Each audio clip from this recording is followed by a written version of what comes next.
Kualifikasi Piala Dunia kembali lagi Kamis 5 September lalu.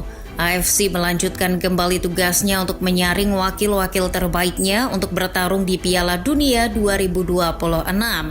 Total, ada 9 laga yang sudah dilaksanakan pada pekan pertama di ronde ketiga ini. Dari semua laga tadi terdapat banyak kejutan yang terjadi, mulai dari tim-tim unggulan yang tumbang hingga kegigihan tim lemah mencuri poin dari tuan rumah yang punya skuad lebih mewah.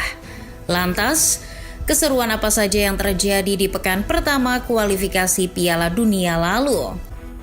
Tersenyumlah yang lebar warga Indonesia sekalian, sebab misi timnas mencuri poin di Jeddah sukses dijalankan. Sinteyong punya catatan mengalahkan Joachim Low, kini menambah CV-nya dengan performa apik yang membuat Roberto Mancini harus bermuhasabah lagi. Indonesia unggul terlebih dahulu lewat gol Ragnar Oratmangun dan kemudian Musab Al-Juair menyamakan kedudukan di akhir babak pertama. Poin pertama ini jelas menjadi modal berharga bagi tim Garuda untuk menatap laga-laga selanjutnya. Arab Saudi sebenarnya mendapatkan kesempatan untuk menang lewat tendangan penalti, namun kesempatan tersebut dipatahkan oleh performa apik Martin Paes, sehingga laga tetap berakhir 1-1. Tak hanya berhasil menyelamatkan muka Indonesia, Paes juga membuat sensasi lewat ketenangannya saat pamer skill Cruyff turn. Calon lawan Indonesia di laga kedua ronde ketiga, Australia secara mengejutkan kalah di kandang. Tim unggulan tersebut secara cuma-cuma membekali Bahrain oleh-oleh 3 poin melalui gol bunuh diri Harry Souttar di menit ke-89. Meskipun sebetulnya sejak menit ke-77, Sokros harus bermain dengan 10 orang setelah Yengi Kusni mendapat kartu merah. Hasil ini jelas menjadi alarm bagi Graham Arnold, mengingat di laga selanjutnya mereka harus bertandang melawan Indonesia yang sedang menyala. Sementara bagi Bahrain, kemenangan ini jelas akan membantu mereka dalam perebutan papan tengah grup C agar bisa lolos ke babak selanjutnya. Pada laga berikutnya, Bahrain akan berjuang menghadapi Jepang. Tiongkok porak-poranda di babak Jepang 7 gol tanpa balas. Anggapan bahwa mereka merupakan tim terlemah di grup C mereka buktikan sendiri di Stadion Saitama. Sementara bagi Jepang, hasil ini juga membuktikan anggapan publik bahwa mereka adalah salah satu kekuatan terkuat di Asia. Uniknya, ke-7 gol yang dimasukkan Samurai Biru ke gawang tirai bambu dicetak oleh para pemain mereka yang bermain di Eropa. Mereka adalah Wataru Endo, Kaoru Mitoma, Takumi Minamino, Junya Ito, Daizen Maeda, dan Takefusa Kubo. Di laga selanjutnya, Samurai Biru akan menghadapi tim yang relatif lemah lain, Bahrain. Sementara tirai bambu sendiri akan menghadapi Arab Saudi. Kabar baik datang dari Palestina. Singa Kanaan berhasil tampil luar biasa menghadapi tim unggulan Korea Selatan. Mereka menahan Taeguk Warrior 0-0 di Seoul. Perlu diketahui, di dalam skuad Palestina kali ini terdapat 8 pemain yang tak punya klub, sehingga wajar jika hasil imbang ini bisa dikategorikan sebagai sesuatu yang impresif. Hasil ini jelas merupakan sesuatu yang memalukan bagi tim ginseng. Mereka menguasai pertandingan dengan 76% penguasaan dan 16 kali tembakan, tapi tak ada satupun yang mampu menggetarkan jala Palestina. Terlebih mereka banyak diisi pemain elit Eropa. Di sisi lain, Singa Kanaan yang jarang mendapat bola malah bisa 10 kali melakukan tembakan.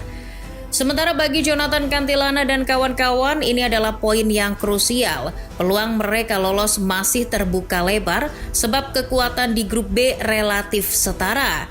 Berstatus musafir, Palestina akan menjamu Yordania di Malaysia pada laga selanjutnya. Sementara Korea Selatan akan bertandang ke Oman.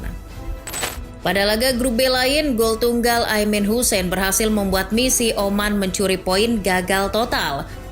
Mereka gagal menahan imbang Irak di Basra. Sialnya lagi, pada detik-detik akhir pertandingan, pemain mereka Arsyad Al-Alawi malah terkena kartu merah. Ini merupakan kerugian sebab mereka akan menghadapi Korea Selatan di laga selanjutnya. Sementara bagi Singa Mesopotamia, hasil ini memperbesar mimpi mereka untuk kembali tampil di Piala Dunia. Sebelumnya mereka berhasil tampil di Piala Dunia edisi 1986. Melihat kenyataan grup B berisi kekuatan yang relatif setara, 3 poin ini juga akan sangat membantu misi mereka lolos langsung dengan bertengger di posisi pertama atau kedua. Selanjutnya mereka akan bertandang ke Kuwait dan Oman akan menyambut Korea Selatan. 3 poin berharga Yordania, kandas kala penalti Yosef Nasser berhasil meluncur masuk ke gawang Yazid Abu Laila di injury time. Kejutan Kuwait di detik-detik akhir tersebut akhirnya membuat Yordania harus rela membagi poinnya. Hasil ini seharusnya menjadi alarm bagi Yordania, sebab meski bermain di kandang, mereka malah kalah dominan dari Kuwait yang memegang 55% penguasaan bola.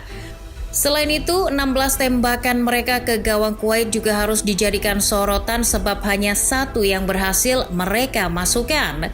Bagi Kuwait, hasil mengejutkan ini bisa menjadi suplemen moral yang berharga untuk menghadapi Irak.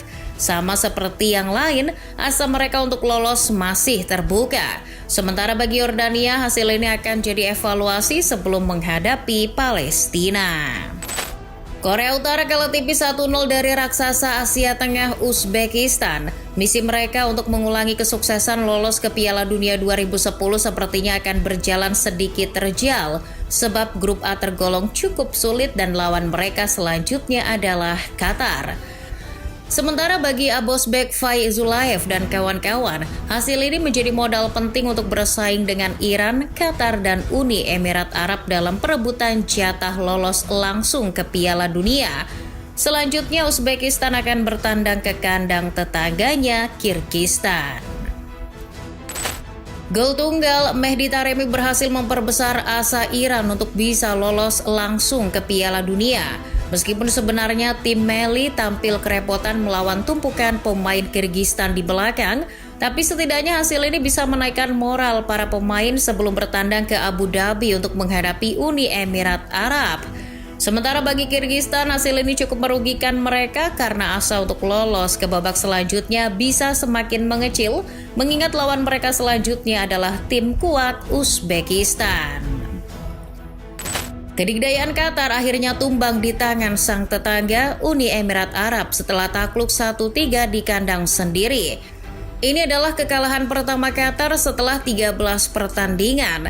Terakhir kali mereka kalah adalah saat dilumat Iran 4-0 di fase grup Piala Asia.